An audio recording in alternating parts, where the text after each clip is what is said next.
हमारे साथ जदयू के राष्ट्रीय प्रवक्ता राजीव रंजन प्रसाद हैं। नीतीश कुमार दिल्ली गए थे सर, एक शादी समारोह में शामिल हुए, आ गए लौट के, लेकिन आरजेडी की तरफ से कहा जा रहा है कि एनडीए में सब कुछ ठीक नहीं है। सो नीतीश इस बार फिर दिल्ली से बैरंग लौटे हैं। दिसंबर के आखिरी हफ्ते में गए थे, जब मनमोहन सिंह का निधन हुआ था तो उनके परिजनों से मिले थे, लेकिन उस वक्त भी पीएम मोदी अमित शाह ने उनको मिलने का समय नहीं दिया, और इस बार भी पीएम मोदी और अमित शाह ने नीतीश को मिलने का समय नहीं दिया। सो ये सीएम की कुर्सी की लड़ाई है। बीजेपी चुनाव तक चाहती है कि बिहार में उसका सीएम हो, नीतीश उसके लिए तैयार नहीं है। उसी को लेकर ये सब कुछ अंदर खाने लड़ाई चल रही है। देखिए, ऐसी बौखलाहट तो तभी होती है जब आपका सब कुछ समाप्त हो रहा हो। अब राजद का कोई आधार तो बचा नहीं है। इस बार एक एक सीट के लिए ये तरसने जा रहे हैं।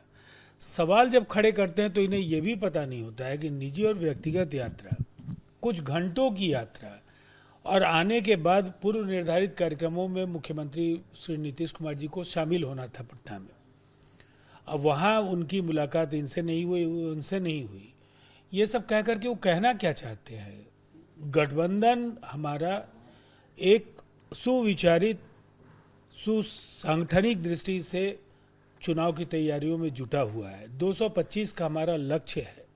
लोकसभा चुनाव के नतीजे उनके लिए बेहद निराशाजनक रहे हैं। विधानसभा के 4 सीटों के उपचुनाव में जनता ने पूरी तरह से उनका सुपड़ा साफ कर दिया है। सबक सीखने के बजाय हर समय बगैर कुछ सोचे कि किस बात का क्या मतलब है, कुछ ना कुछ बोलते रहने की आदत आरजेडी को हो गई है। क्या भ्रम फैलाने की कोशिश की जा रही है? आप लोग एकजुट है इसलिए? अब उनके फैलाने से भी भ्रम नहीं फैलने जा रहा है। ये एक बहुत ही जागरूक राज्य है और गुमराह करने वाले लोगों को जनता ठिकाने लगाने का काम करती है। इस बार डब्बा बंद होना है आरजेडी का।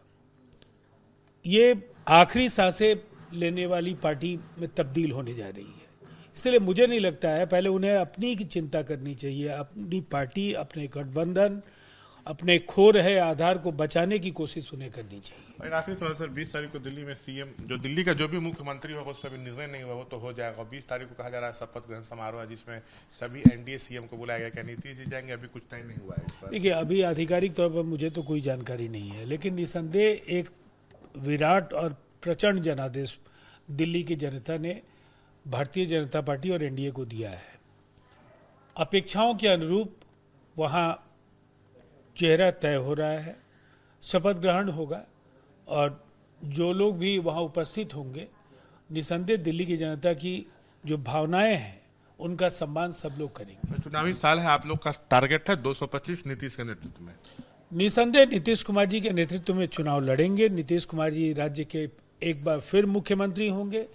5 वर्षों के लिए एनडीए की सरकार 2025 से 30 के लिए बनना तय है।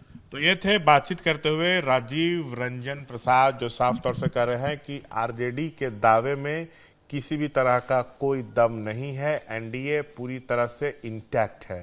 कैमरा पर्सन विशाल राय के साथ मैं शशांक कुमार, एबीपी न्यूज़ पटना।